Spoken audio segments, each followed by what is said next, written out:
जब तक भजन सिद्ध ना हो जाए तब प्रवचन नहीं करना चाहिए, तब तक किसी को उपदेश नहीं देना चाहिए। ये चार भगत कुटिया में आके बैठने लगेंगे, आपसे भगवत वार्ता, आपको लगा कि भगवान की वार्ता है, वो भगवान की वार्ता नहीं, वो प्रपंच है, वो प्रपंच आके घेर लेता है। इसलिए जैसे गृहस्थी लोग आके बैठे हैं वैसे कोई प्रश्न उत्तर नहीं, कोई भगवत चर्चा नहीं, कोई वैराग्य की बात नहीं, चुप शांत एकदम, जब तक भजन ना हो जाए। अब जब ये लगता है कि भगत आएंगे कुछ देंगे, तो अभी भगवान पे विश्वास नहीं है। ताला लगा के बैठ जाओ, अगर अंदर तुम्हारे भोजन की व्यवस्था भगवान ना कर दे तो हमें बताना। अंदर से ताला लगा के बैठ जाओ, ये हम देखा है, खुद अनुभव किया है, खुद अनुभव किए हैं। मतलब अब ये तो अभी कुछ दिनों का है भाई, वो पूछे तो विरक्त भाव से ही संसार में रहे, घोर विरक्त भाव से, 8-8 दिन भोजन नहीं मिला, गंगा किनारे ऐसे जीवन व्यतीत किए हैं।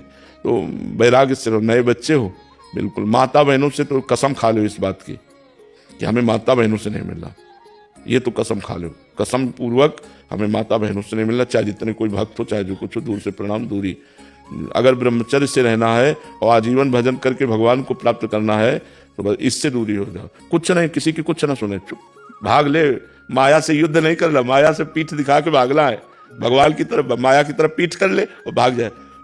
जैसे कोई बाबा राधे श्याम बोले, नहीं सुनाई नहीं दे रहा, तुम राधे श्याम भी नहीं बोल सकते, अपन चुपचाप चला जा रहा है, उसको कोई मतलब नहीं। ऐसे चलना चाहिए। नए साधुओं को भजन करो डट करके, बच्चा बड़ा भाग्य, भगवान ने बड़ा भाग्य दिया।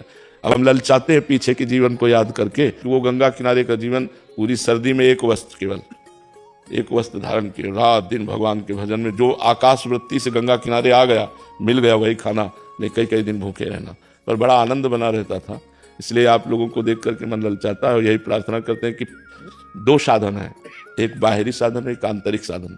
बाहरी साधन ये है कि हमको कोई भी वस्तु ज्यादा नहीं रखनी, 2 लंगोटी, 2 अचला, 1 लोई, 1 कंबल, जितने से सहज में ठंडी लगनी चाहिए, रात्रि में ठंडी लगनी चाहिए, इतना कपड़ा होना चाहिए, क्योंकि ठंडी लगेगी तो हरे कृष्ण निकलेगा, नहीं तो 8 घंटे चुपचाप उसी में सोते रहेंगे। और आंतरिक साधन हर समय नाम जप, बाह्य साधन प्रतिग्रह शून्य, और आंतरिक साधन भगवत चिंतन पारायण, खूब भगवान का भजन करो। दंडवत, बड़ा सुख मिला आप संतों के दर्शन से।